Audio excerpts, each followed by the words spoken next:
Friends, तो आज हम लोग सीखने वाले हैं OR subject that is operation research, है ना। तो उसमें हमारा ड्यूअल सिंप्लेक्स मेथड चालू था। लास्ट लेक्चर में हम लोगों ने ड्यूअल सिंप्लेक्स मेथड का प्रॉब्लम नंबर 1 देखा था, मिनिमाइजेशन का प्रॉब्लम था। आज भी हम लोग मिनिमाइजेशन का ही प्रॉब्लम देखने वाले, लेकिन लास्ट लेक्चर में हम लोगों ने 2 कंस्ट्रेंट वाला प्रॉब्लम देखा था ना। तो आज हम लोग 3 कंस्ट्रेंट वाला प्रॉब्लम देखने वाले हैं, है ना। तो जैसे कि प्रॉब्लम आपको बोर्ड पे नजर आ रहा है, यहाँ पे मैंने प्रॉब्लम का स्टेटमेंट लिखा हुआ है। प्रॉब्लम का स्टेटमेंट एकदम सिंपल है।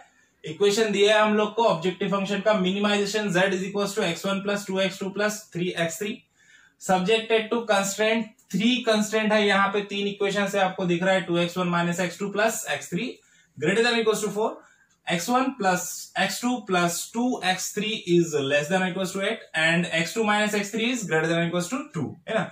और वही x1 x2 x3 both are greater than equal to 0, क्योंकि नॉन नेगेटिव अप्रोच होता है हमारा ओआर सब्जेक्ट में, है ना। तो देखो अभी आज जो प्रॉब्लम हम लोग सॉल्व करने वाले वो मैकेनिकल इंजीनियरिंग के जो मुंबई यूनिवर्सिटी के जो एग्जाम्स होते हैं उसमें पूछा हुआ प्रॉब्लम है। 12 मार्क्स के लिए पूछा था, है ना, यूनिवर्सिटी एग्जाम्स में। तो बहुत ही इंपॉर्टेंट प्रॉब्लम है और बहुत मजा आने वाला है प्रॉब्लम में। देखो एकदम इजी वे से हम लोग सॉल्व करने वाले हैं, सबसे इजी मेथड से सॉल्व करते हैं हम लोग प्रॉब्लम, ये तो आपको पता है ना।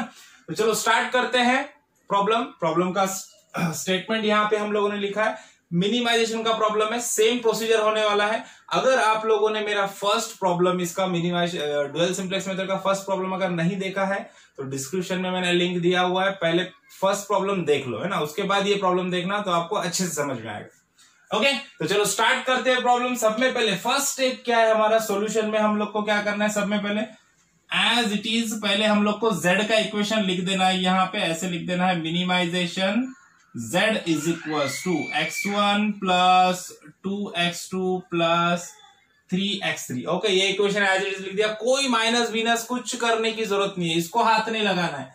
z का इक्वेशन एज इट इज रहेगा हमारा लास्ट तक। ओके, अब देखना इक्वेशन सब्जेक्टेड टू, है ना, सब्जेक्टेड टू कंस्ट्रेंट। 3 कंस्ट्रेंट है हमारे, दिख रहा है हम लोग को यहाँ पे। अब हम लोग को एक चीज पता है, क्या पता है कि ड्यूअल सिंप्लेक्स मेथड में मिनिमाइजेशन का प्रॉब्लम रहेगा तो हम लोग को क्या करना होता है कि सारे के सारे जो कंस्ट्रेंट है, जितने भी सारे इक्वेशन है हम लोग को, वो कैसे चाहिए, लेस देन और इक्वल टू चाहिए ना। ग्रेटर देन और इक्वल टू में कोई इक्वेशन चाहिए कि हम लोग को नहीं चाहिए, है ना। तो ये जो ग्रेटर देन इक्वल टू के 2 इक्वेशन है, इनको हम लोग को क्या करना है, लेस देन और इक्वल टू में कन्वर्ट करना है। तो उसके लिए क्या करना पड़ेगा, उसके लिए हम लोग को इसको -1 से मल्टीप्लाई करना पड़ेगा थ्रू आउट द इक्वेशन, है ना।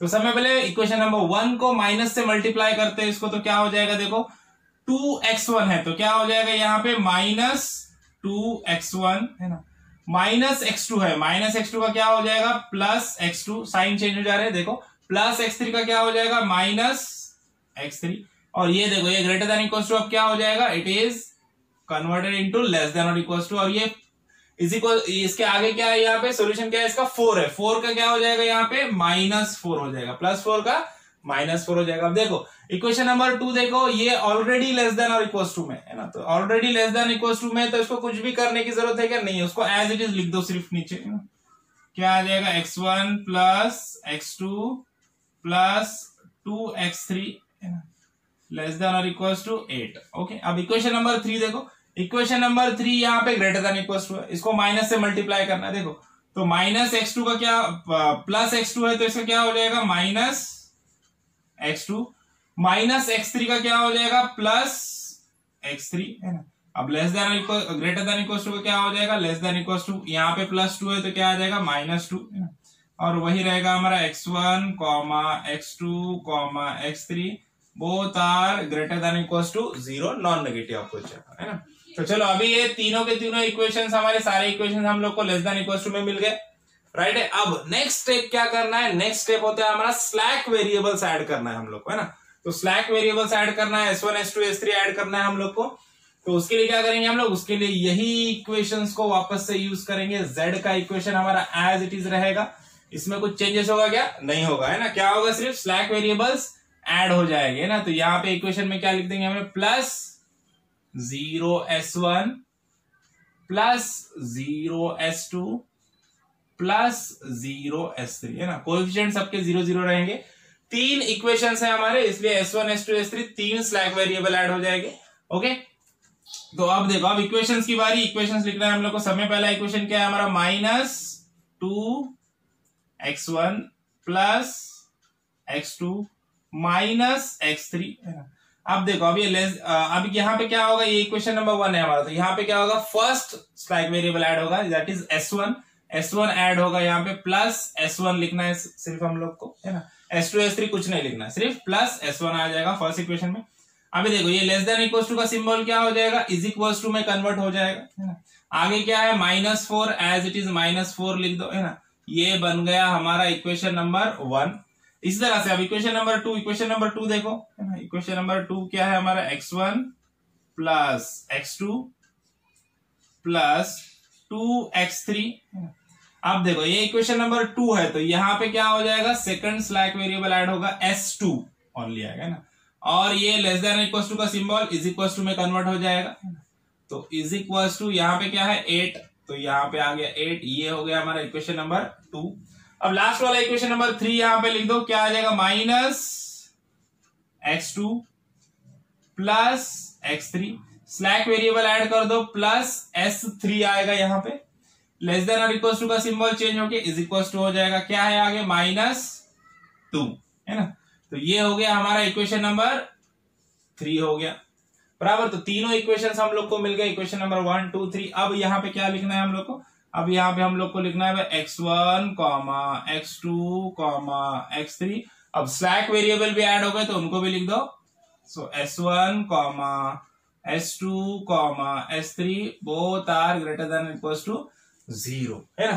तो ये हमारी इक्वेशंस, फाइनल इक्वेशंस फॉर्म हो गई है ना। अभी इक्वेशंस फॉर्म होने के बाद क्या करना है हम लोग को अभी टेबल पे जाना है। सब में पहला क्या करेंगे, हमारा फर्स्ट सिंपलेक्स टेबल, है ना। ये जो फर्स्ट सिंपलेक्स टेबल, या फिर कई बार बुक में आप लोग को बोलेगा इसको फर्स्ट इटरेशन सेकंड इटरेशन ऐसे भी देगा तो भी चलेगा, है ना।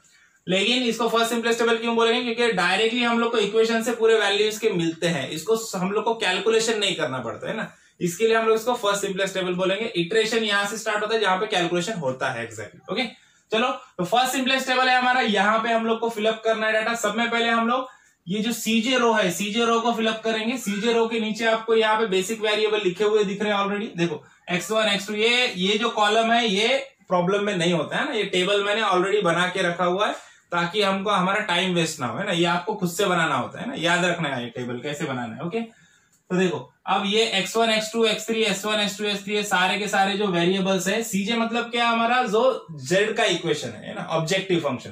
तो ऑब्जेक्टिव फंक्शन का जो हमारा इक्वेशन है, इसके जितने सारे वेरिएबल्स है सबके यहाँ पे कोएफिशिएंट लिख देना है ना। तो देखो सब में पहले x1 का कोएफिशिएंट क्या है z के इक्वेशन में, कुछ नहीं है, मतलब क्या रहता है 1, है ना। तो यहाँ पे क्या आ जाएगा, यहाँ पे आ जाएगा 1। देन देखो 2x2 है ना, तो x2 का कोएफिशिएंट कितना है, 2 है, तो यहाँ पे आ जाएगा 2। उसके बाद x3, देखो x3 का कोएफिशिएंट क्या है, 3 है, तो यहाँ पे आ जाएगा 3। उसके बाद देखो s1 s2 s3 तीनों के कोएफिशिएंट क्या है, 0 है ना, तो यहाँ पे आ जाएंगे 0, ये भी 0 और ये भी 0 बराबर। अब इधर भी देखो बेसिक वेरिएबल में स्लैक वेरिएबल आएंगे पूरे 1 2 3, और ऑब्जेक्टिव फंक्शन में यहाँ पे z की इक्वेशन में देखो स्लैक वेरिएबल के कोएफिशिएंट क्या है, 0 0 है ना, तो यहाँ पे भी क्या आ जाएगा 0 0 0 बराबर। ओके अब ये जो रो है s1 s2 और s3 की, ये जो 3 रोज है, ये 3 रोज भरेंगे हमारे 3 इक्वेशंस के हिसाब के, इक्वेशन नंबर 1, इक्वेशन नंबर 2 और इक्वेशन नंबर 3।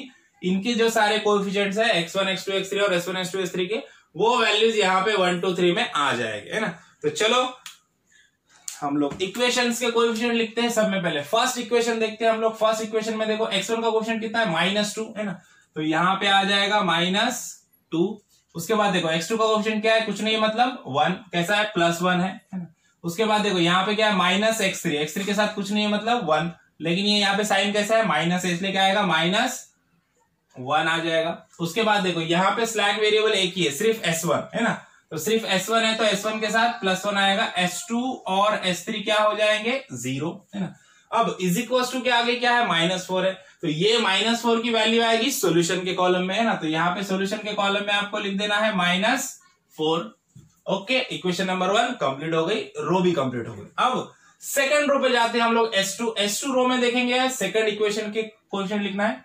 तो देखो सेकंड इक्वेशन में x1 के साथ क्या है, कोई माइनस साइन है क्या, नहीं है, तो मतलब सिर्फ 1 आएगा, कैसा आएगा, +1 आएगा। ओके उसके बाद प्लस x2, x2 के साथ भी क्या है, प्लस साइन है, कोई माइनस साइन नहीं है, कुछ नहीं है, मतलब क्या आएगा +1। उसके बाद देखो 2x3, 2x3 मतलब +2 आएगा यहाँ पे। उसके बाद देखो सेकंड इक्वेशन है तो सिर्फ स्लैक वेरिएबल क्या रहेगा, s2, तो s2 का कोएफिशिएंट क्या है, 1 है, तो सिर्फ s2 पे यहाँ पे 1 लिख देना है, s3 और s1 क्या रहेंगे यहाँ पे 0। अब देखो इज इक्वल टू क्या है, इज इक्वल टू 8 है ना, तो सॉल्यूशन कॉलम में आ जाएगा यहाँ पे हमारा 8 आ जाएगा, राइट। अब S3 के लिए थर्ड इक्वेशन देखो, यहाँ पे x1 का टर्म है ही नहीं, डायरेक्ट x2 से इक्वेशन स्टार्ट है हमारा, है ना, तो x1 का टर्म नहीं है, मतलब x1 की जगह पे क्या आ जाएगा 0, है ना। x2 क्या है, x2 माइनस x2 है, माइनस x2 मतलब यहाँ पे क्या आएगा कोएफिशिएंट -1, प्लस x3 मतलब x3 की जगह पे आएगा 1। उसके बाद यहाँ पे S3 है, S1 S2 है क्या, नहीं है, तो S1 और S2 के जगह पे 0 लिख दो और S3 के जगह पे 1 लिख देना है। अब देखो इज इक्वल टू के आगे क्या है, -2 है, -2 मतलब सॉल्यूशन के कॉलम में आ जाएगा हमारा -2 आ गया, बराबर।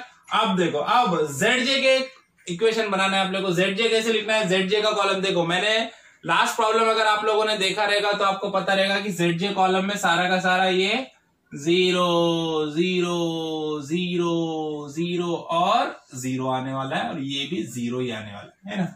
अगर लास्ट प्रॉब्लम अपने फर्स्ट प्रॉब्लम ये ड्यूल सिम्प्लेक्स मेथड का देखा है तो आपको पता है कि 0 0 क्यों आ गया, है ना। और CJ माइनस ZJ रो में भी क्या आएगा, CJ माइनस ZJ रो में जो CJ की इक्वेशन है वो एज इट इज आ जाएंगे, ये वैल्यू आ जाएगी, ऊपर वाले वैल्यू बिना देखे लिख देना है, 1 2 3, ये 0, यहाँ पे भी 0, यहाँ पे भी 0, ये दो फर्स्ट टेबल में डायरेक्टली ये वैल्यू मिल जाएंगे हम लोग को। देखो समझ में, अब कैसे आई ये वैल्यू, देखो मैं बताता हूं आपको। ZJ का कैलकुलेशन कैसे करते हैं हम लोग, ZJ का कैलकुलेशन निकालने के लिए सिंपल, ये जो CBI कॉलम में जितने वैल्यू है इनको हम लोग रिस्पेक्टिव से मल्टीप्लाई करते हैं, उनको ऐड करते हैं। जैसे कि फर्स्ट वैल्यू x1 के लिए जो वैल्यू आएगी हमारी, इसके लिए कैसे कैलकुलेशन करेंगे, 0 इंटू -2, है ना, तो देखो 0 into -2 plus 0 into 1 plus 0 into 0 plus क्या आ जाएगा 0 इंटू 0। तो ये सारा का सारा कैलकुलेशन करने के बाद आंसर क्या आएगा, 0 आएगा। क्यों, क्योंकि जो भी रिस्पेक्टिव वैल्यू है ये तीनों, ये 0 0 यहाँ पे, ये तीनों कोएफिशिएंट 0 0 है, तो इनसे हम लोग कितने भी वैल्यू को, कितनी भी बड़ी वैल्यू को मल्टीप्लाई करेंगे तो ऐड करेंगे तो सबका आंसर क्या आएगा, 0 आएगा। उसी तरह से x2 के लिए कैसा आएगा, x2 के लिए आ जाएगा, देखो अब ये 0 इंटू 1 0 इंटू 1 0 इंटू -1 क्या आएगा आंसर 0। उसी तरह से 0 into -1 plus 0 into 2 plus 0 into 1 answer आएगा 0, है ना।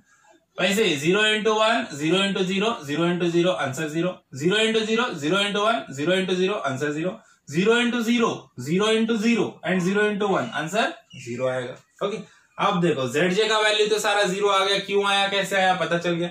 अब CJ माइनस ZJ के रो में सेम वैल्यू क्यों आ रहे हैं, क्योंकि CJ माइनस ZJ मतलब CJ के रो में जो वैल्यू है उनको ZJ के रो से क्या करना है, माइनस करना है, मतलब सिंपल 1 माइनस 0, 1 माइनस 0 मतलब आंसर 1 आएगा, 2 माइनस 0 मतलब 2 आएगा, 3 माइनस 0 मतलब 3 आएगा, 0 माइनस 0 तो 0, ये भी 0 ये भी 0, ये तो एकदम सिंपल है कि नहीं।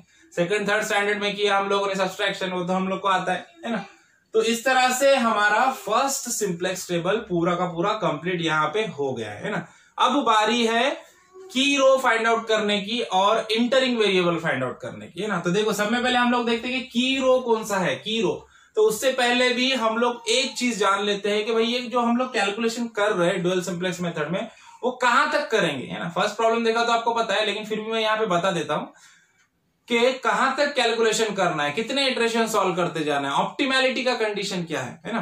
तो देखो यहाँ पे हम लोग को दो सिचुएशंस का ध्यान रखना होता है, एक तो कंडीशन ऑप्टिमल होना चाहिए प्रॉब्लम, और दूसरा फिजिबल भी होना चाहिए, है ना। तो प्रॉब्लम ऑप्टिमल कहां रहेगा, प्रॉब्लम ऑप्टिमल तब होता है जब CJ माइनस ZJ के रो में मिनिमाइजेशन प्रॉब्लम के लिए ड्यूल सिंप्लेक्स मेथड के लिए क्या कंडीशन है, CJ minus ZJ row should be greater than और इक्वल्स टू 0, है ना। मतलब CJ माइनस ZJ के रो में जितने भी जो वैल्यूज है वो एक तो 0 होने चाहिए या पॉजिटिव वैल्यू होनी चाहिए, है ना, नेगेटिव वैल्यू नहीं चाहिए यहाँ पे, है ना। और हाँ, जैसे कि हम लोग देख पा रहे हैं यहाँ पे सब 1 2 3 पॉजिटिव है और ये 0 है, मतलब सारे के सारे वैल्यू एक तो 0 है या पॉजिटिव वैल्यू है, मतलब ऑलरेडी हमारा जो सॉल्यूशन है वो कैसा है, ऑप्टिमल है ना। और वो सॉल्यूशन इज ऑलरेडी ऑप्टिमल, है ना। तो हमारा सॉल्यूशन ऑलरेडी ऑप्टिमल सॉल्यूशन है ना। अब फिजिबल है कि नहीं ये देखना है। अब फिजिबल सॉल्यूशन है कि नहीं, इसके लिए क्या कंडीशन है, इसके लिए कंडीशन ये है कि जो सॉल्यूशन कॉलम है हमारा, ये सॉल्यूशन कॉलम में जितने सारे वैल्यू है ये कैसे होने चाहिए, ये भी एक तो पॉजिटिव होने चाहिए या जीरो होने चाहिए, नेगेटिव वैल्यू नहीं चाहिए हम लोग को, है ना। लेकिन जैसे हम लोग यहाँ पे देख पा रहे हैं सॉल्यूशन कॉलम में यहाँ पे -4 है और -2 वैल्यू है, दो वैल्यू माइनस है ना। तो इसके लिए सॉल्यूशन फिजिबल है क्या, नहीं है। तो अब अपने को कहां तक सॉल्व करते जाना है, जब तक Cj माइनस Zj रो में सारे के सारे वैल्यू जीरो और पॉजिटिव नहीं आ जाते, और प्लस सॉल्यूशन कॉलम में जो वैल्यूज है वो ये सारे वैल्यू कैसे चाहिए अपने को, ये भी जीरो या पॉजिटिव वैल्यू नहीं आ जाते तब तक, मतलब सॉल्यूशन कॉलम में नेगेटिव वैल्यू नहीं होनी चाहिए और Cj माइनस Zj के रो में भी नेगेटिव वैल्यू नहीं होनी चाहिए, एक तो जीरो या पॉजिटिव वैल्यू होनी चाहिए, तब तक अपने को सॉल्व करते रहना है।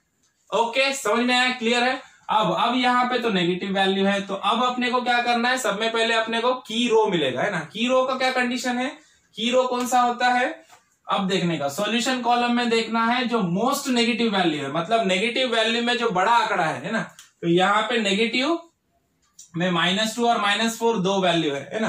तो -4 बड़ा है ना, तो -4 का जो वैल्यू है वो बड़ा है ना, तो -4 का आंकड़ा बड़ा है, तो इसलिए जो हमारा की रो हो जाएगा वो कौन सा हो जाएगा, ये वाला हो जाएगा, है ना, -4, क्योंकि -4 कैसा है, बड़ी वैल्यू है ना। तो ये हो गया हमारा की रो, है ना। तो यहाँ पे हम लोग को की रो मिल गया, है ना, की रो मिल गया। हम लोग को समझ में आया कि S1 जो है ये लीविंग वेरिएबल है ना, S1 लीविंग वेरिएबल, S1 यहां से अब लीव हो जाएगा। लेकिन इंटरिंग वेरिएबल कौन सा है, कौन सा न्यू वेरिएबल इंटर होगा, ये कब पता चलेगा, जब अपने को की कॉलम पता चलेगा, है ना। अब की कॉलम कैसे फाइंड आउट करेंगे, ड्यूल सिंप्लेक्स मेथड में की कॉलम के लिए Cj माइनस Zj रो से कोई उसका लेना देना नहीं है ना, इसके लिए अपने को थोड़ा सा अलग प्रोसीजर करना पड़ेगा। देखो अभी मैं बताता हूं आपको क्या करना पड़ेगा। छोटा सा हम लोग को टेबल बनाना है ना, जहां पे हम लोग को 2-3 वैल्यूज का ध्यान रखना है, वहां से हम लोग को ये चीज मिल जाएगी। ओके, तो देखो सब में पहले क्या लिखेंगे हम लोग, इसको कुछ हेडिंग भी दे सकते हैं हम लोग, डिटर्मिनेशन ऑफ इंटरिंग वेरिएबल, ऐसा कुछ बोल सकते हैं इसको, है ना, डिटर्मिनेशन ऑफ इंटरिंग वेरिएबल, और we can say that determination of key column, है ना, डिटर्मिनेशन ऑफ की कॉलम और डिटर्मिनेशन ऑफ इंटरिंग वेरिएबल बोल सकते हैं ना। तो यहाँ पे सब में पहले फर्स्ट कॉलम में लिख दो, यहाँ पे हम लोग ले लेते हैं वेरिएबल्स, है ना। देखते हैं हम लोग कौन से वेरिएबल्स है हमारे पास, ये वेरिएबल्स लिख देंगे। यहाँ पे वेरिएबल्स कौन सा है हमारे पास, x1 x2 x3 है, और x1 है, x2 है, x3 है, और स्लैक वेरिएबल्स भी आ जाएंगे हमारे। स्लैक वेरिएबल्स कौन से, s1 s2 s3 है ना। तो यहाँ पे स्लैक वेरिएबल्स भी आ जाएंगे, s1 s2 and s3, right. अब देखो, अब अपने को क्या करना है, Cj माइनस Zj का जो रो है, ये वाला Cj माइनस Zj का जो रो है, ये इसके माइनस में वैल्यू लेने अपने को। तो यहाँ पे मैं लिख देता हूं माइनस Cj माइनस Zj, है ना। तो Cj माइनस Zj के जो भी वैल्यू है उनका साइन चेंज करके यहाँ पे लेना है, यहाँ पे मैंने माइनस लिखा है, साइन चेंज करके लेना है। देखो क्या है, 1 2 3 0 0 0 है ना। तो 1 2 3 है, तो यहाँ पे क्या लिखेंगे हम लोग, -1 -2 -3, और ये देखो ये 0 0 0 है, इसका साइन कुछ भी चेंज करो कोई फर्क पड़ता है क्या, नहीं पड़ता, है ना। तो इसके लिए 0 0 0 का 0 0 0 ही आएगा, है ना। कभी आपने देखा है क्या -0 +0 लिखते हैं क्या, कभी नहीं लिखते, है ना। तो ये 0 0 0 आ जाएगा। अब नेक्स्ट वैल्यू जो हम लोग को लिखनी है, वो जो भी हमारा की रो मिल गया हम लोग को। अभी की रो कौन सा मिल गया, लिविंग वेरिएबल कौन सा, S1 रो है ना। तो ये जो S1 रो है, S1 रो के वैल्यू एज इट इज लिख देना, कुछ भी चेंज नहीं करना, नो साइन चेंज, नथिंग, है ना, एज इट इज वैल्यू लिख दो। सब में पहला वैल्यू क्या है, -2 1 -1, है ना, उसके बाद 1 देन 0 देन 0। ओके, ये सॉल्यूशन नहीं लिखना, ये 0 0 1, ओके, बराबर है वैल्यू। चलो, तो अब क्या करना है, लास्ट स्टेप हमारा रेशो निकालना है ना। देखो आप लोग सिंप्लेक्स मेथड के प्रॉब्लम मैंने देखे होंगे, तो आपको पता होगा कि सॉल्यूशन के बाद भी हम लोग एक कॉलम बनाते थे रेशो, है ना, जो यहाँ पे आपको मिसिंग दिख रहा था, है ना। तो वो रेशो यहाँ पे मिल जाएगा आपको, है ना। And ratio decides the key column, okay. तो चलो रेशो निकालते, लेकिन रेशो निकालने में भी यहाँ पे क्या है, एक ट्विस्ट है। क्या ट्विस्ट है, देखो अब हम लोग को क्या करना है, रेशो निकालना मतलब सिंपल, ये जो ऊपर वाली वैल्यू का नीचे वाली वैल्यू से रेशो निकालना है, minus CJ minus Z J row divided by S1 row, ये रेशो करना है, this by this, this by this, this by this, यही करना है, रेशो ऐसे ही निकालना है हम लोग, है ना। लेकिन क्या करना है, रेशो सिर्फ उन वैल्यूज का निकालना है जिन वैल्यूज के डिनोमिनेटर के वैल्यूज एक तो माइनस रहने चाहिए, जो माइनस है वैल्यू वही निकालना है ना। जीरो या प्लस वैल्यू रहेंगे डिनोमिनेटर में तो उसका रेशो लेना ही नहीं है। जैसे कि यहाँ पे देखो, यहाँ पे आपको 1 दिख रहा है ना, -2/1, तो डिनोमिनेटर में क्या है, +1 है, +1 है तो इसका रेशो लेना ही नहीं है ना, इसको इग्नोर कर देना है ना। Ignore denominators value which are 0 and positive values, है ना। यहाँ पे 1 है, यहाँ पे भी देखो +1 है, इसको इग्नोर कर दो, यहाँ पे 0 इसको इग्नोर कर दो, है ना, ये इसको भी इग्नोर कर दो, मतलब उसका वैल्यू नहीं लेना है, उसका रेशो लेना ही नहीं है ना, उसको कंसिडर ही नहीं करना है ना। जब यहाँ पे माइनस वैल्यू रहेगी उसका रेशो, माइनस वैल्यू कौन से, -2 और -1, दो ही माइनस वैल्यू है ना। अब देखो सबसे पहले रेशो कैसे लेंगे, -1/-2, देखो तो -1/-2, तो माइनस माइनस साइन कैंसिल हो जाएगा, तो बचेगा क्या, +1/2, तो यहाँ पे रेशो में क्या आएगा, +1/2। उसी तरह से यहाँ पे पॉजिटिव इसको छोड़ दो, आप देखो -3/-1, देखो -3 divided by -1, minus minus sign get cancel, 3/1 मतलब क्या आएगा, +3 आएगा, तो यहाँ पे वैल्यू आ गई +3, है ना। तो देखो अब ये दो ही वैल्यू हम लोग को कंसिडर करना है, बाकी की वैल्यू नहीं कंसिडर कर रहे। क्यों नहीं कंसिडर कर रहे, क्योंकि हम लोग को इग्नोर करना है वैल्यू जो डिनोमिनेटर में पॉजिटिव या 0 वैल्यू आएगी, तो उसको, उस रेशो को हम लोग को इग्नोर करना है, उसका रेशो ही नहीं निकालना है। ओके, अब देखो अब ये जो दो वैल्यू मिल गए हम लोग को रेशो के, इसमें से हम लोग को क्या करना है, लीस्ट पॉजिटिव वैल्यू देखना है। क्या देखना है, लीस्ट पॉजिटिव वैल्यू, मतलब सब में छोटी पॉजिटिव वैल्यू कौन सी है। ये वैल्यू 3 है, 1/2 मतलब कितना, 0.5 आएगा, है ना। तो 0.5 छोटा है या 3 छोटा है, 0.5 छोटा है, तो इसका मतलब ये वाला कॉलम जो है हमारा क्या है, ये की कॉलम है, कौन सा, x1 वाला रो, है ना, ये हमारा की कॉलम है। तो x1 जो है हमारा इंटरिंग वेरिएबल हो जाएगा, और यहाँ पे ये वाला कॉलम क्या हो जाएगा, हमारा की कॉलम हो जाएगा, ये की कॉलम हो गया, और ये हो गई हमारी की एलिमेंट, है ना, ये की एलिमेंट मिल गया हम लोग को, और की कॉलम भी मिल गया, बराबर। अब देखो, अब यहाँ पे ये हमारा फर्स्ट सिंप्लेक्स टेबल खत्म होता है और हमारा फर्स्ट इटरेशन चालू होता है ना, ड्यूल सिंप्लेक्स मेथड का फर्स्ट इटरेशन चालू होता है। अब आपको टेबल बना लेना है ऐसे वापस से, और देखो अब क्या करना है, सब में इंपॉर्टेंट चीज जो है वो तो हम लोग को पता है कि जो सीजे का रो है ये सेम रहता है, इसके वैल्यू जो है, सीजे के रो के जो वैल्यू है 1 2 3 0 0 0, ये कितने भी इटरेशन कर लो आप, ये वैल्यूज चेंज नहीं हो गए। तो सब में पहले ये वैल्यूज एज इट इज लिख देना है, क्या है, 1 2 3 0 0 0, है ना। तो ये यहाँ पे वैल्यूज एज इट इज लिख दो, 1 2 3 0 0 एंड 0। ओके, अब देखो, अब सब में पहले क्या करना है, जो हमारी की रो है ना, की रो हम लोग को सब में पहले मिल जाएगी। की रो कौन सा था, जहां पे की एलिमेंट मिला था अपने को, ये की रो कौन सा, S1 है ना। अब यहाँ पे देखो, यहाँ पे लीविंग वेरिएबल S1 है और इंटरिंग वेरिएबल क्या है, X1 है। तो X1 किसको रिप्लेस करेगा, S1 को। तो यहाँ पे जो S1 है उसके जगह पे क्या आ जाएगा, X1 आ जाएगा। तो यहाँ पे लिख दो X1। X1 का क्वेश्चन क्या है, 1 है ना। सीजे के कॉलम में देख लो क्या है क्वेश्चन, 1 है, तो यहाँ पे 1 आ जाएगा, है ना। अब 0 नहीं रहेगा, 1 रहेगा, है ना। तो अब इसके लिए अब ZJ के वैल्यू यहाँ पे 0 आएंगे क्या, नहीं आएंगे, है ना। बाकी S2 और S3 एज इट इज रहेंगे। तो S2 S3 को एज इट इज लिख दो, ये यहाँ पे S2 ही रहेगा, यहाँ पे S3 ही रहेगा, और दोनों का कोएफिशिएंट इधर भी 0 0 ही आ जाएगा, है ना। तो अब सब में पहले यहाँ पे जो रो हमारी फिलअप होने वाली है वो कौन सी रो फिलअप होगी, ये वाली जो न्यू रो है ना, X1 की जो रो है ये हमारी फिलअप होगी यहाँ पे, है ना। और इसको क्या बोलते हैं, उसका नाम ही है हमारा, क्या नाम है, न्यू रो, है ना। इसको क्या बोलेंगे हम लोग, न्यू रो के नाम से ही बोलेंगे, या फिर आप लोग रोज को नाम दे देंगे R1 R2 R3 तो भी चलेगा। तो ये वाला जो रो है हमारा न्यू रो, यहाँ पे मैं नाम लिख देता हूँ इसको, है ना। ये वाला हमारा न्यू रो रहेगा, फॉर्मूले में आगे हम लोग को बहुत काम में आएगा, याद रखो। ये वाला जो रो है हमारा, ये न्यू रो है ना, जो हमारा इंटरिंग वेरिएबल है ना। अब न्यू रो के वैल्यू कैसे मिलेंगे, सिंपल, एकदम सिंपल, कुछ नहीं करना है हम लोग को। क्या करना है, जो भी ये ओल्ड वैल्यूज थे उन लोग को क्या करना है, की एलिमेंट से सिर्फ डिवाइड करते जाना है। क्या करना है, की एलिमेंट से सिर्फ डिवाइड करते जाना है ना। तो सब में पहला वैल्यू कितना है, -2, है ना।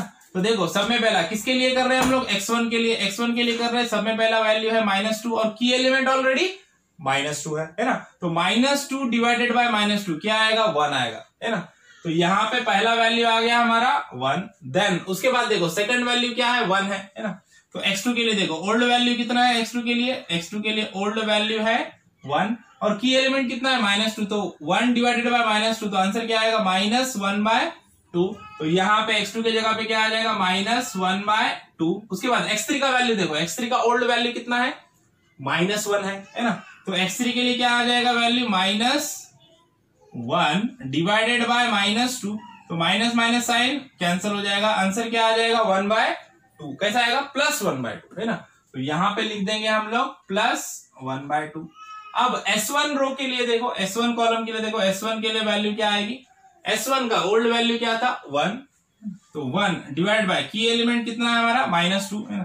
तो 1/-2 मतलब आंसर क्या आ जाएगा -1/2। तो यहाँ पे वापस से आ जाएगा -1/2, राइट है। अब S2 के लिए देखो, S2 का वैल्यू निकाल लेते हैं हम लोग। S2 के लिए देखो, S2 का वैल्यू ओल्ड वैल्यू क्या है 0 है ना।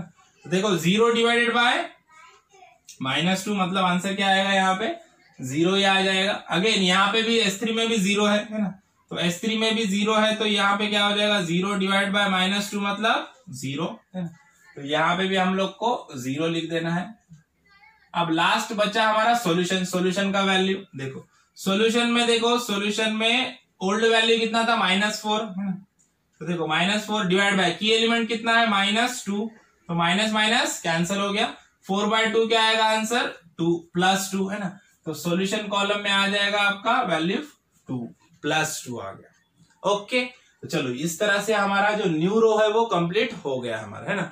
अब हम लोग को क्या करना है, अब हम लोग को ये जो दूसरे जो बाकी के बचे वाले 2 रोज है इनको कंप्लीट करना है। तो उनको कंप्लीट करने के लिए हमारे पास एक फॉर्मूला है ना। क्या फॉर्मूला है हमारे पास, वही फॉर्मूला है ना जो हम लोगों ने लास्ट प्रॉब्लम्स में भी यूज किया था, मिनिमाइजेशन के प्रॉब्लम में, सिंपलेक्स मेथड के, है ना। क्या है फॉर्मूला, न्यू वैल्यू है ना। क्या है न्यू वैल्यू, जैसे कि फॉर्मूला आप देख पा रहे हो, new value is equal to old value minus, है ना, ओल्ड वैल्यू माइनस करस्पॉन्डिंग की column value into new row value, है ना। तो क्या करना है, सब में पहले देखो स्टेप वाइज करते हैं हम लोग। S2 रो है ना, जो S2 रो है इसके लिए कैलकुलेशन कर रहे हैं हम लोग यहाँ पे, है ना। We are calculating for S2 row calculations. S2 row में सब में पहले x1 का कैलकुलेट करेंगे हम लोग। x1 के लिए कैलकुलेशन करेंगे, देखो तो x1 के लिए ओल्ड वैल्यू कितना है, देखो x1 के लिए यहाँ पे ओल्ड वैल्यू कितना है 1 है ना। तो सब में पहले ओल्ड वैल्यू लिख दो 1 माइनस, है ना। अब इसके करस्पॉन्डिंग की कॉलम में वैल्यू कितना है, इसके करस्पॉन्डिंग की कॉलम में वैल्यू है वही है 1 ही है ना, यही की कॉलम है ना। तो S2 रो में की कॉलम का करस्पॉन्डिंग वैल्यू कितना है 1 ही है ना। तो ये आंसर तो 0 आएगा, आपको पता है ना। तो 1 इंटू, है ना। अब क्या कर रहा है, न्यू रो की वैल्यू, है ना, इसके करस्पॉन्ड x1 के करस्पॉन्ड न्यू रो में वैल्यू कितना है 1 है ना। तो देखो 1 इंटू 1, 1 माइनस 1 इंटू 1 मतलब 1 minus 1 that is equal to 0, है ना। तो यहाँ पे आंसर आ जाएगा 0, है ना। तो यहाँ पे पहला वैल्यू मिल गया हम लोग को 0। अब देखो करस्पॉन्ड की कॉलम का वैल्यू जो ये 1 आया, ये 1 वैल्यू अभी चेंज नहीं होगा, वो कांस्टेंट रहेगा, बाकी के ये 2 वैल्यू चेंज होते रहेंगे, है ना। अब देखो x2 के लिए, देखो x2 के लिए कैलकुलेट करेंगे हम लोग। x2 के लिए ओल्ड वैल्यू देखो यहाँ पे S2 रो में x2 का वैल्यू कितना है 1 है, अगेन 1 आया, ओके 1 माइनस, है ना, ये करस्पॉन्डिंग की कॉलम का वैल्यू मतलब इसके करस्पॉन्डिंग की कॉलम वैल्यू 1 है, ये चेंज नहीं होगा 1 इंटू, अब देखो न्यू रो में वैल्यू कितना है, देखो x2 का न्यू रो में वैल्यू कितना है -1/2, है ना। तो ये -1/2 यहाँ पे पुट कर देना है -1/2, ओके। अब देखो ये माइनस और ये माइनस क्या हो जाएगा, प्लस हो जाएगा। तो यहाँ पे आंसर कैसे बनेगा, ये 1 प्लस, देखो 1 इंटू 1/2 क्या रहेगा 1/2, क्योंकि 1 से किसी भी चीज को मल्टीप्लाई कर दे तो आंसर वही आता है। तो यहाँ पे क्या आएगा 1/2, देखो 1 प्लस 1/2 क्या हो जाएगा, क्रॉस मल्टीप्लिकेशन करो 2, है ना, क्या हो जाएगा 1 इंटू 2 क्या हो जाएगा 2 plus 1 divided by 2 that is 3/2, है ना। तो आंसर क्या आ गया 3/2। तो यहाँ पे जो आंसर आ जाएगा हमारा, ये वैल्यू आ जाएगी यहाँ की 3/2, है ना। तो ये वैल्यू आ गई हमारी 3/2 मिल गया हम लोग को, राइट है। अब नेक्स्ट वैल्यू देखो x3 का कैलकुलेशन करेंगे हम लोग। x3 कैलकुलेशन के लिए x3 में देखो ओल्ड वैल्यू कितना है यहाँ पे 2 है ना। तो देखो 2 माइनस करस्पॉन्डिंग की कॉलम का वैल्यू कितना है, वही है 1, है ना, वो चेंज नहीं होगा, पूरे वैल्यू कैलकुलेशन तक वही वैल्यू रहेगा। इनटू, अब देखो न्यूरो वैल्यू, न्यूरो में x3 में कितना वैल्यू है, न्यूरो में x3 में वैल्यू है 1/2, है ना, तो ये आ गया 1/2, है ना। अब 1 इंटू 1/2 क्या रहेगा, 1/2 ही रहेगा, है ना। तो क्या हो जाएगा कैलकुलेशन में, क्या आएगा 2 माइनस 1/2, है ना। तो 2 इंटू 2 क्या हो जाएगा, 2 इंटू 2 4, है ना, तो यहाँ पे लिख देता हूँ 2 इंटू 2 4 माइनस 1 डिवाइड बाई 2, है ना। तो 4 माइनस 1 क्या हो जाएगा 3/2, या इसका भी वैल्यू आ गया सेम 3/2 आ गया वैल्यू यहाँ पे भी, है ना। तो ये भी वैल्यू आ गया हमारा 3/2, राइट है। अब S1 का वैल्यू देखना है हम लोग को, देखो S1 का वैल्यू कैलकुलेट करना है।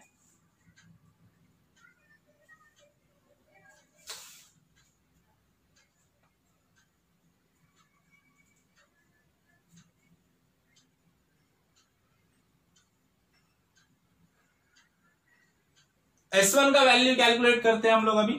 S1 का ओल्ड वैल्यू देख लो, S1 में ओल्ड वैल्यू कितना था, यहाँ पे S1 का ओल्ड वैल्यू है 0, ओके। सो 0 माइनस करस्पॉन्डिंग की कॉलम का वैल्यू कितना है 1 है ना, तो ये 1 रहेगा, इंटू न्यूरो का वैल्यू देखो S1 में न्यूरो में वैल्यू कितना है -1/2 है, तो इंटू -1/2, देखो ये माइनस और ये माइनस क्या हो जाएगा प्लस हो जाएगा, तो 0 प्लस ये 1 इंटू 1/2 आंसर क्या आएगा 1/2, तो 0 से प्लस करेंगे तो आंसर वही आता है 1/2, तो वैल्यू क्या मिलेगी हम लोग को अल्टीमेटली 1/2 मिलेगी, है ना। तो अब तो आप लोग को समझ में आ गया रहेगा कि कैसे कैलकुलेट कर रहा हूं मैं, है ना। तो देखो S2 का वैल्यू देखो, S2 का वैल्यू कैसे निकालेंगे, ओल्ड वैल्यू देखो S2 का क्या है, S2 का ओल्ड वैल्यू है यहाँ पे 1, है ना। तो 1 माइनस करस्पॉन्डिंग की कॉलम में वैल्यू 1 है, इंटू न्यूरो का वैल्यू देखो S2 में क्या है 0 है, तो 0, मतलब ये सारा का सारा टर्म 0 हो गया, तो बचा क्या सिर्फ 1 बचा, तो यहाँ पे आ जाएगा आंसर 1 आ गया, ओके। अब लास्ट बचा हमारा S3 और सॉल्यूशन, है ना। तो S3 का वैल्यू निकालते हैं हम लोग, S3 का वैल्यू देखते हैं, इसके लिए मैं ऊपर का ही रफ कर देता हूं थोड़ा।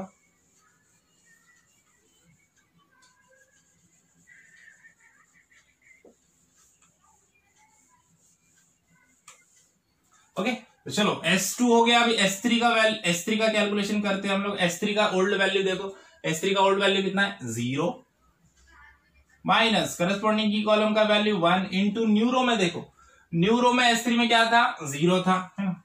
तो न्यूरो में भी 0 था, ये 0 0 मतलब सब क्या हो गया 0 हो गया, तो आंसर क्या आएगा 0 आएगा, है ना। तो यहाँ पे आ गया हमारा 0। अब लास्ट बचा सोल्यूशन हमारा, है ना।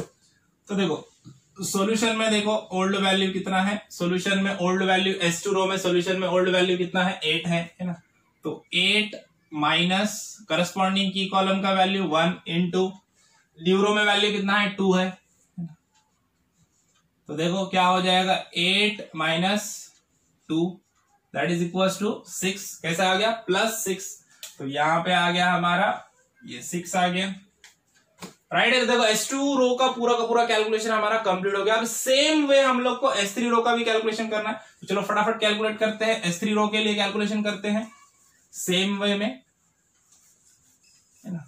तो यहाँ पे हम लोग लिख देंगे S3 कैलकुलेशंस, तो S3 कैलकुलेशन में सबसे पहले हम लोग X1 का कैलकुलेट करेंगे, पहला वैल्यू कैलकुलेट करेंगे X1, है ना। अब देखो ये S3 रो का कैलकुलेशन करने के लिए भी जो न्यूरो का वैल्यू है वो न्यूरो यही रहेगी, है ना। अब दूसरा वाला जो बन गया वो न्यूरो नहीं बन जाएगा, है ना, न्यूरो वही रहेगी, है ना। यहाँ पे S1 S2 S3 S4 S5 कितना भी रहने दो, न्यूरो यही रहेगी सेम, ओके। अब देखो X1 का कैलकुलेशन कर रहे हैं हम लोग, S3 रो के लिए कैलकुलेट कर रहे हैं, पहला वैल्यू क्या है 0 है ना। तो 0 माइनस करस्पॉन्डिंग की कॉलम का वैल्यू देखो, इस रो में की कॉलम में क्या वैल्यू है 0 ही है ना, तो ये वैल्यू 0 रहेगा। अब यहाँ का वैल्यू सेम रहेगा, है ना। अब अगर आपका दिमाग अच्छा रहेगा, है ना क्यों बोल रहा है ऐसा, देखो ध्यान से देखो। अब अगर आपका अभी माइंड थोड़ा शार्प रहेगा तो अब आपने अंदाजा लगा दिया रहेगा कि ये जो वैल्यूज है ये सारे के सारे वैल्यूज यहाँ पे एज इट इज आ जाएंगे, है ना।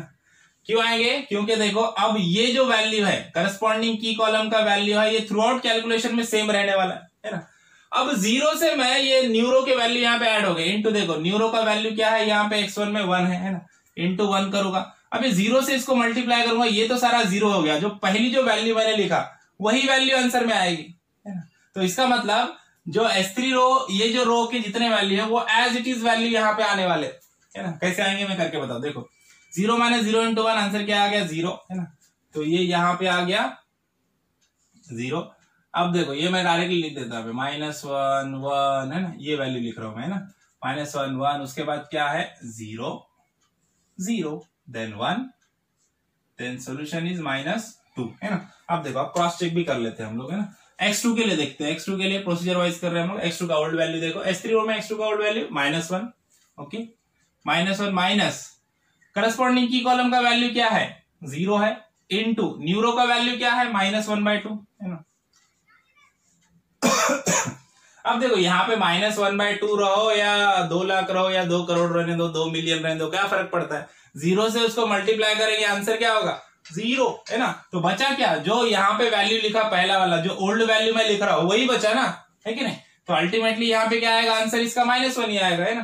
तो -1 मतलब यहाँ पे क्या आएगा -1 आएगा, है ना।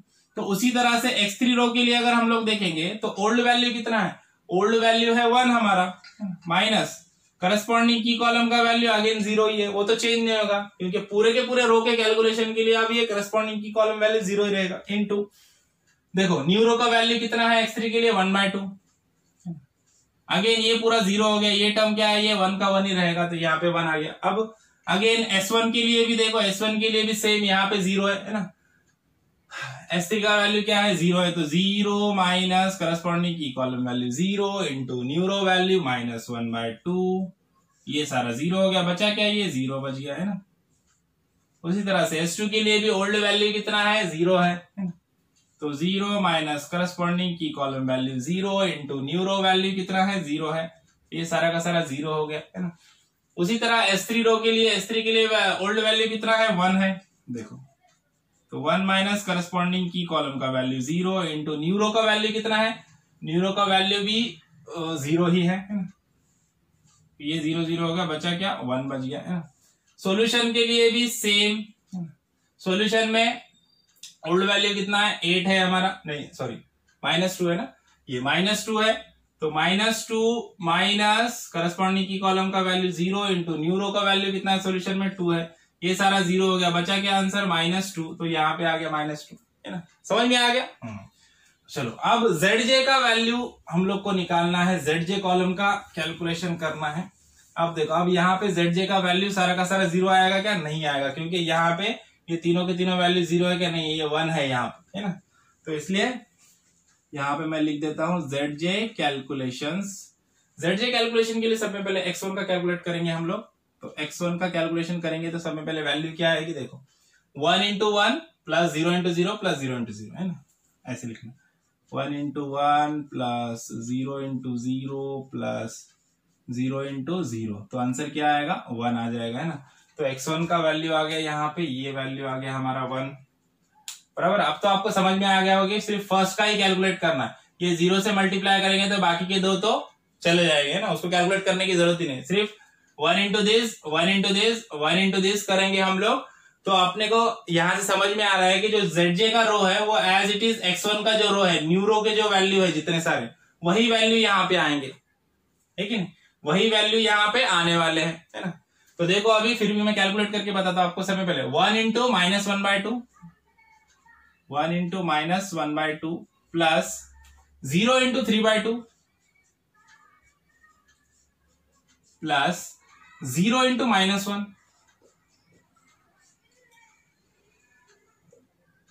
ओके। देखो ये दो तो टर्म 0 हो गए क्योंकि 0 से मल्टीप्लाई कर रहे हैं हम लोग, ये क्या बचा 1 इंटू -1/2, आंसर क्या आएगा -1/2, है ना, क्योंकि 1 से किसी भी चीज को मल्टीप्लाई करते तो आंसर क्या आता है वही आता है। तो यहाँ पे भी क्या आ जाएगा -1/2, ये आ जाएगा 1/2, ये आ जाएगा अगेन -1/2, ये तो 0, ये भी 0 और ये,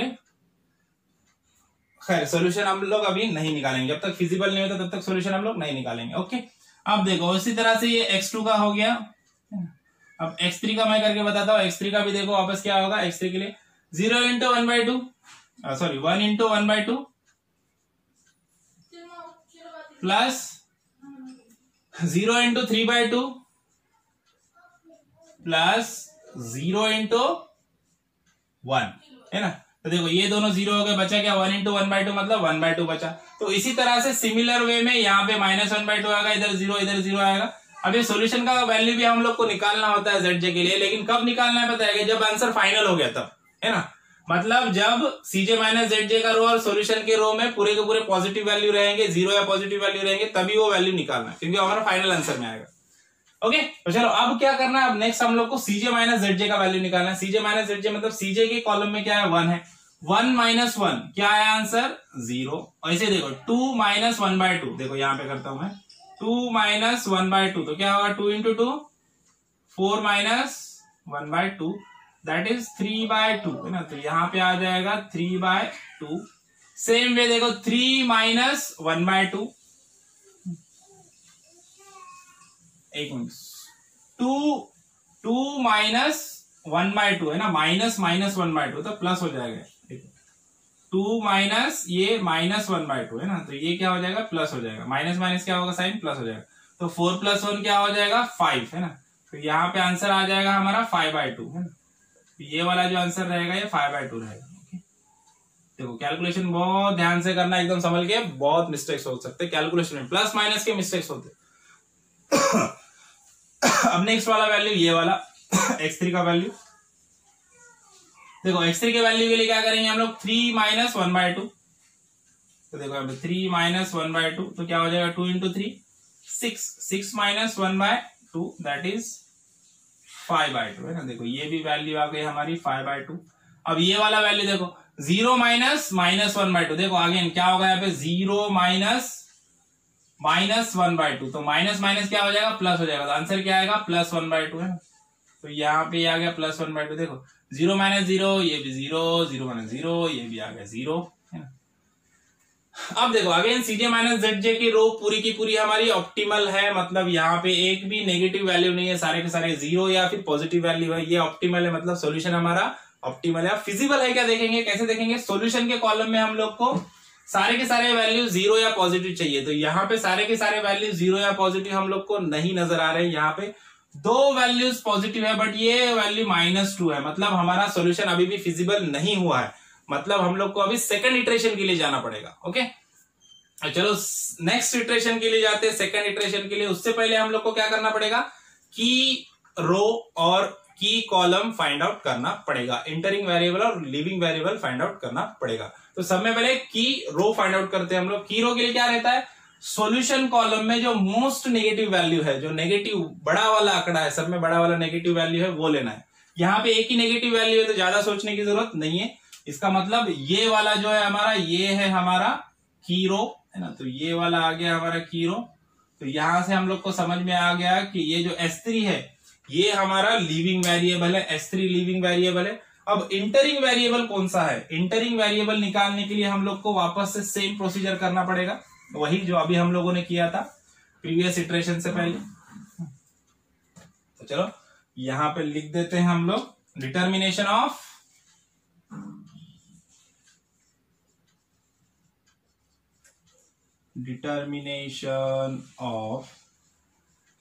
की कॉलम है ना, या फिर इंटरिंग वेरिएबल है ना। इसमें हम लोग को कुछ कॉलम्स बना लेंगे हम लोग, सब में पहले वेरिएबल्स,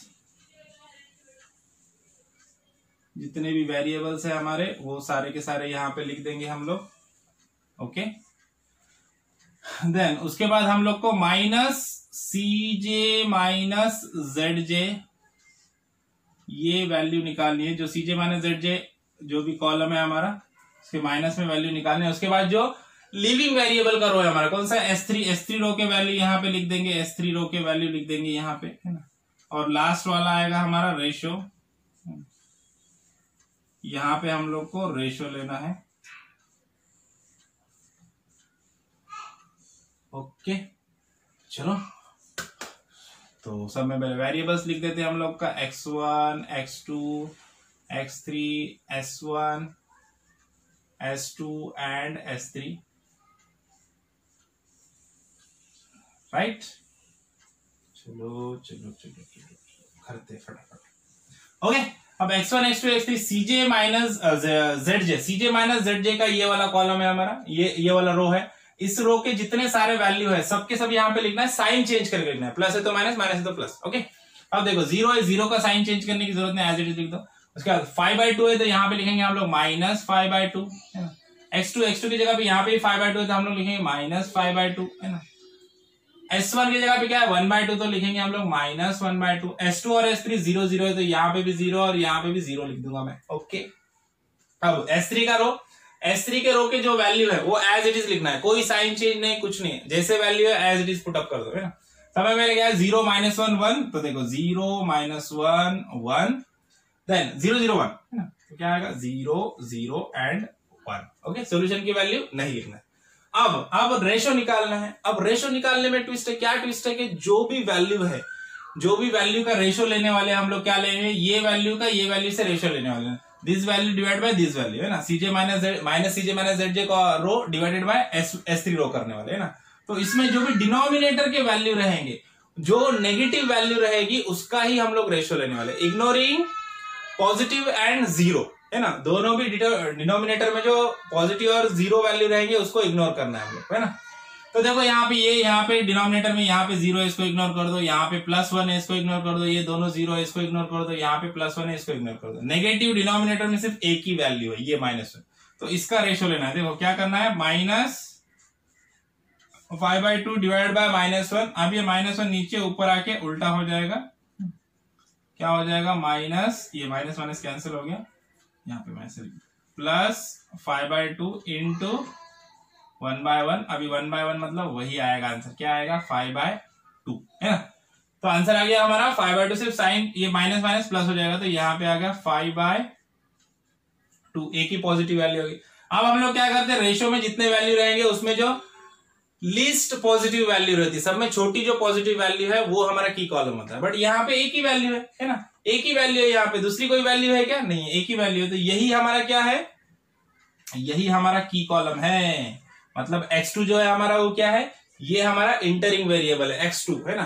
तो जो x2 का रो है ये है हमारा की कॉलम है ना, ये वाला है हमारा की कॉलम है, ये कॉलम है हमारा की कॉलम, और ये वाला है हमारा की एलिमेंट है ना, ये की एलिमेंट आ गया -1, ये आ गया हमारा की एलिमेंट।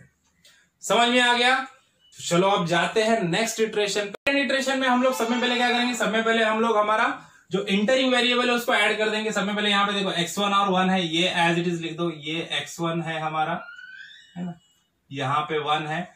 अब देखो लिविंग वेरिएबल कौन था, S3 है, S3 के जगह पे कौन सा वाला वेरिएबल इंटर हो रहा है, x2, तो x2 यहाँ पे इंटर हो जाएगा, यहाँ पे x2 आ जाएगा है ना। और S3 का जो यहाँ पे 0 कोएफिशिएंट था वो नहीं रहेगा, अब x2 का कोएफिशिएंट कितना है 2 है ना, तो यहाँ पे आ जाएगा, ये 2 आ जाएगा, राइट।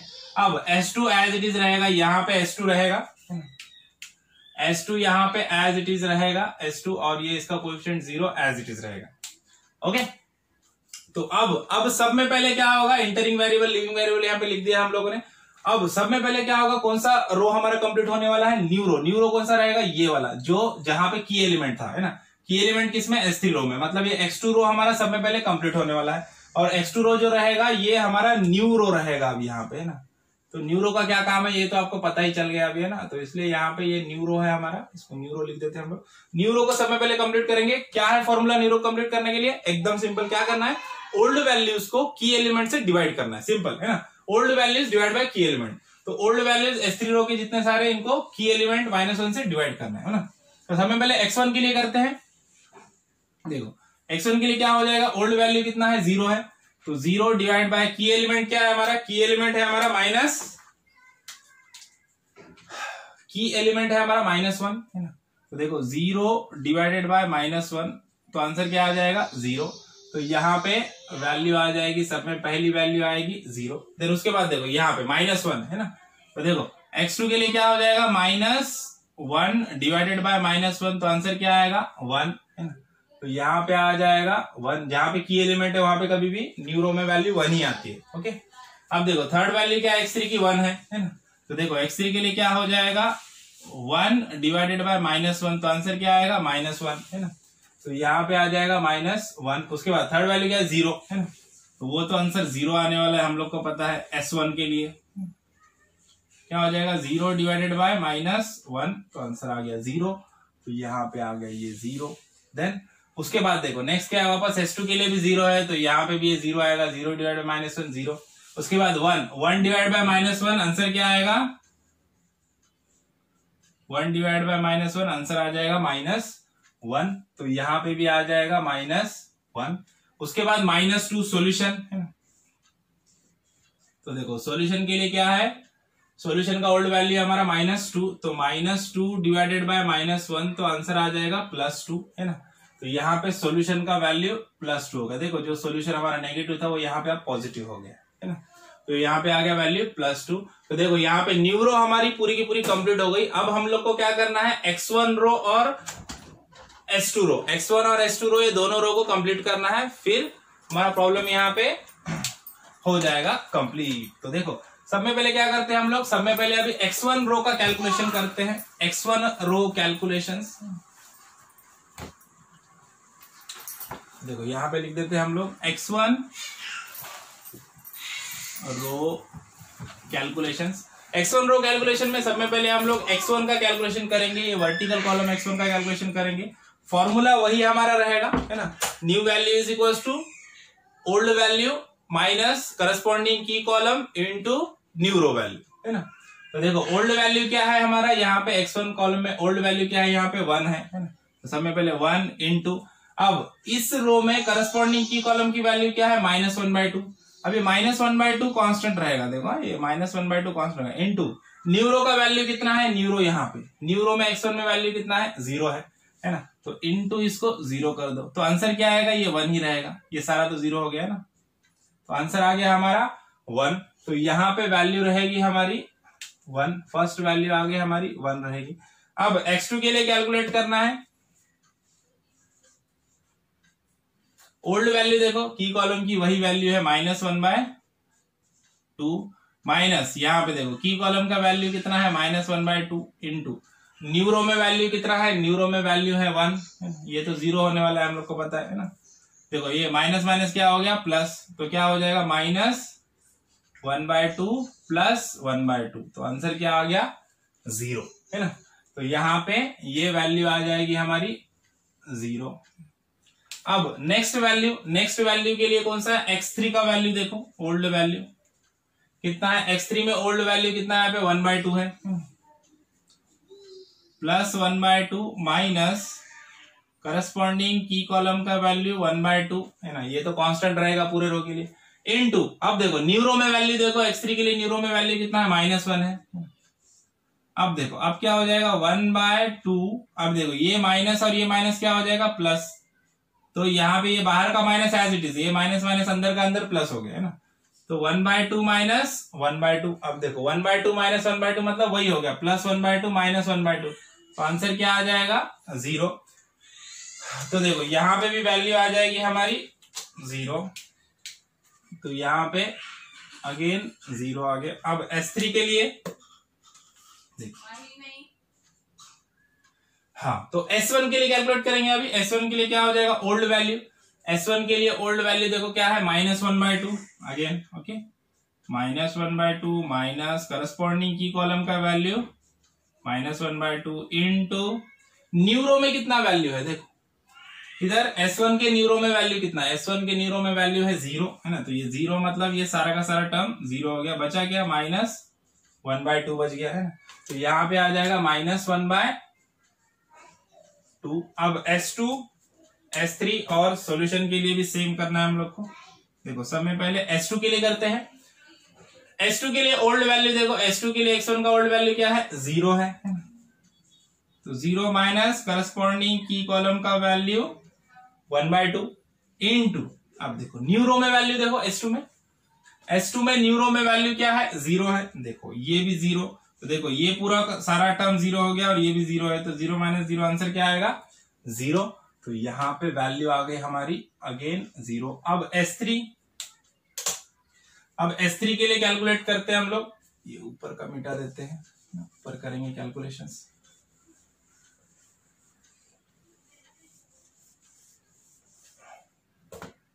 तो देखो S3 के लिए कैलकुलेट करते हैं, S3 का ओल्ड वैल्यू देखो, S3 का ओल्ड वैल्यू कितना है 0, माइनस करस्पॉन्डिंग की कॉलम का वैल्यू -1/2 इनटू न्यू रो में वैल्यू कितना है S3 में -1 है। तो देखो ये 0 तो कैंसिल हो गया, माइनस माइनस क्या हो गया प्लस, और ये बाहर का माइनस एज इट इज, तो आंसर क्या आएगा -1/2। तो यहाँ पे आंसर मिल गया हम लोग को -1/2। अब सॉल्यूशन के लिए कैलकुलेट करना है हम लोग को। देखो सॉल्यूशन ओल्ड वैल्यू, सॉल्यूशन में ओल्ड वैल्यू कितना है 2 है, 2 माइनस करस्पॉन्डिंग की कॉलम का वैल्यू -1/2 इनटू न्यू रो का वैल्यू क्या है, न्यू रो में सॉल्यूशन में है 2, ये 2।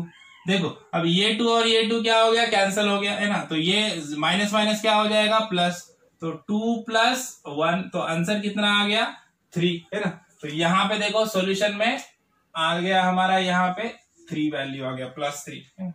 तो इस तरह से हमारा ये x1 रो का कैलकुलेशन पूरा का पूरा कंप्लीट हो गया। अब नेक्स्ट वाला जो रो है हमारा बचा कौन था, S2 रो है ना। अब S2 रो का कैलकुलेशन करते हैं हम लोग। यहाँ पे सेम कैलकुलेशन करना है, कुछ भी चेंज नहीं है। S2 रो का कैलकुलेशन, सब में पहले x1 का कैलकुलेशन करेंगे। देखो S2 रो के लिए x1 में ओल्ड वैल्यू कितना है 0 है, और करस्पॉन्डिंग की कॉलम का वैल्यू अब चेंज हो जाएगा, क्या रहेगा ये 3/2 रहेगा है ना। करस्पॉन्डिंग की कॉलम का वैल्यू 3/2 रहेगा, तो ओल्ड वैल्यू है 0 माइनस करस्पॉन्डिंग की कॉलम का वैल्यू 3/2 इनटू न्यू रो का वैल्यू कितना है, ये यहाँ का ये न्यू रो भी हमारा 0 है ना। तो 0 - 0 0 हो गया, आंसर पूरा आ गया, पूरा टर्म हो गया हमारा 0। तो यहाँ पे आ गया 0 आ गया। तो x2 कैलकुलेशन करते हैं। अभी x2 कैलकुलेशन में देखो x2 का ओल्ड वैल्यू, देखो x2 का ओल्ड वैल्यू कौन सा है हमारे पास S2 रो में, x2 का वैल्यू कितना है 3/2, वही वैल्यू है। देखो तो ये 0 हो जाएगा, 3/2 माइनस 3/2 करस्पॉन्डिंग वैल्यू की कॉलम का इनटू। अब न्यू रो में देखो, S2 में कितना वैल्यू है 1 है, तो 1, तो देखो यहाँ पे क्या हो जाएगा 3/2 माइनस 3/2, आंसर आ गया 0 है ना। तो यहाँ पे आ जाएगा अगेन 0। अब थर्ड वैल्यू x3 का वैल्यू देखो, तो x3 के लिए देखो x3 का वैल्यू क्या आ जाएगा, x3 के लिए S2 रो में हमारा x3 कितना है 3/2 है। अगेन देखो 3/2 माइनस करस्पॉन्डिंग की कॉलम का वैल्यू भी 3/2 इनटू न्यू रो का वैल्यू देखो x3 में न्यू रो का वैल्यू कितना है -1 है, तो -1, तो क्या हो जाएगा देखो ये माइनस और ये माइनस प्लस हो जाएगा, तो देखो 3/2 प्लस 3/2 है ना। देखो बेस कॉमन है तो ऊपर का क्या होगा एडिशन हो जाएगा, 3 + 3 क्या हो जाएगा 6, तो आंसर आएगा 6/2, मतलब 2 3 6, तो आंसर क्या आएगा +3 है ना। तो यहाँ पे आ जाएगी वैल्यू +3। अब देखो S1 के लिए कैलकुलेट करो। S1 के लिए ओल्ड वैल्यू देखो, ओल्ड वैल्यू कितना है S1 के लिए, S1 के लिए S2 का S1 है ना, ये वाला कितना है ओल्ड वैल्यू 1/2, 1/2 माइनस करस्पॉन्डिंग की कॉलम का वैल्यू 3/2, S1 का न्यू रो का वैल्यू 0 है ना, तो ये वैल्यू 1/2 एज इट इज 1/2 आ जाएगा है ना। तो यहाँ पे आ जाएगा वैल्यू 1/2। अब S2 का वैल्यू देखो, S2 के वैल्यू में भी करस्पॉन्डिंग की कॉलम का वैल्यू 0 है ना, तो आप दिमाग लगाओगे ना तो आपको समझ में आएगा कि S2 रो का जो ये 1/2 है, तो ये 1/2 आया एज इट इज, यहाँ पे 0 था इसलिए न्यू रो में। अब यहाँ पे न्यू रो में वापस 0 है, तो ये 1 एज इट इज यहाँ पे आ जाएगा। ठीक है, देखो कैसे आएगा मैं बताता हूँ करके। S2 में ओल्ड वैल्यू कितना है, ओल्ड है हमारा 1, तो 1 माइनस करस्पॉन्डिंग की कॉलम का वैल्यू 3/2 इनटू न्यू रो का वैल्यू कितना है 0 है ना। तो देखो आगे 0 से मल्टीप्लाई ये पूरा कैंसिल हो गया, बचा क्या 1, तो क्या आ गया 1 आ गया। तो देखो यहाँ पे अगेन आ गया 1 है। अब यहाँ पे न्यू रो में -1 वैल्यू है ना, तो अब ये वैल्यू चेंज होगा, अब इसको कैलकुलेट करना जरूरी है ना? तो इस तरह से थोड़ा सा कॉमन सेंस का यूज करना है, लेकिन कब करना है जब कैलकुलेशन हमारे परफेक्ट हो जाएंगे।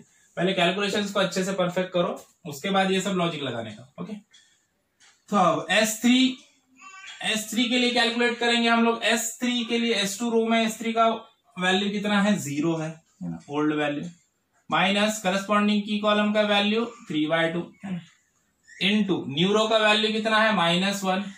देखो ये माइनस और ये माइनस प्लस हो गया, तो आंसर क्या आ जाएगा +3/2 है ना। तो यहाँ पे आ गया 3/2 है ना। अब सॉल्यूशन नेक्स्ट देखो, सॉल्यूशन निकालते हैं हम लोग। अगर ये सॉल्यूशन हमारा पॉजिटिव में आ जाता है तो इसका मीनिंग क्या हो जाएगा, इसका मीनिंग हो जाएगा कि हमारा जो सॉल्यूशन है वो फिजिबल हो जाएगा, है ना। तो देखो सॉल्यूशन का वैल्यू देखो, सॉल्यूशन का ओल्ड वैल्यू S2 कॉलम में कितना है, 6 है। 6 माइनस करस्पॉन्डिंग की कॉलम का वैल्यू 3/2 इनटू न्यू रो का वैल्यू, सॉल्यूशन में न्यू रो का वैल्यू कितना है, 2 है, तो इनटू 2।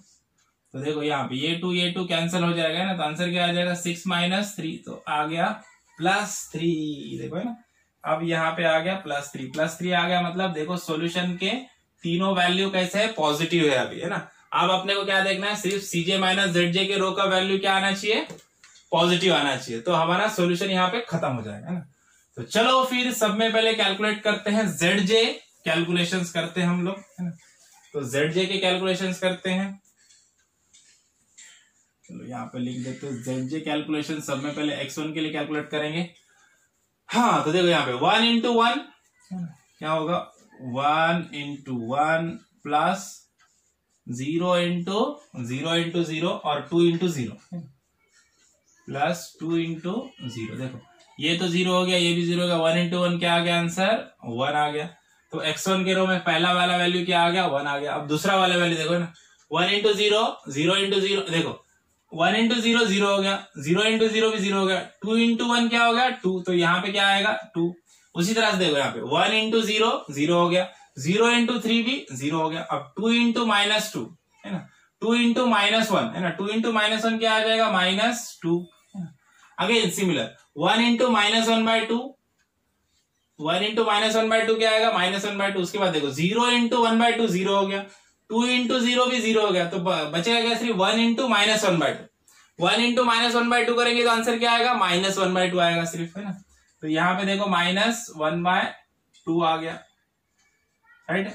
अब उसके बाद देखो नेक्स्ट वाला, ये S2 के लिए 1 इंटू 0 0 हो गया, है ना।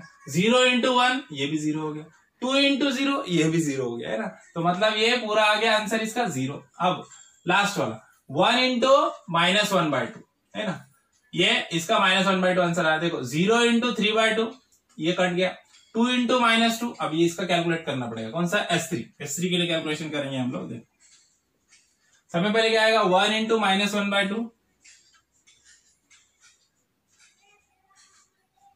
प्लस 0 इंटू 3/2, ये तो 0 हो जाएगा, है ना, फिर भी हम लोग लिख देते हैं यहाँ पे, प्लस 2 इंटू -1।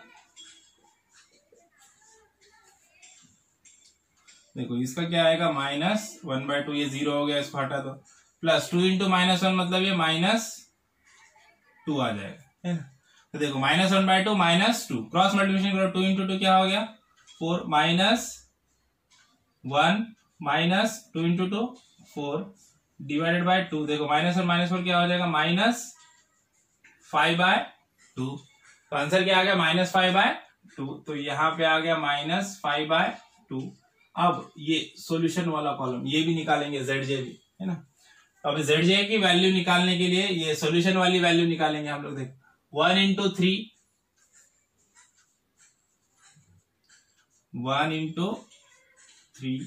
प्लस 0 इंटू 3 तो 0 हो गया, प्लस 2 इंटू 2। देखो 1 इंटू 3 क्या हो गया, 1 इंटू 3 है ना, ये तो 0 हो गया, प्लस 2 इंटू 2 4, 3 प्लस 4 कितना हो गया 7।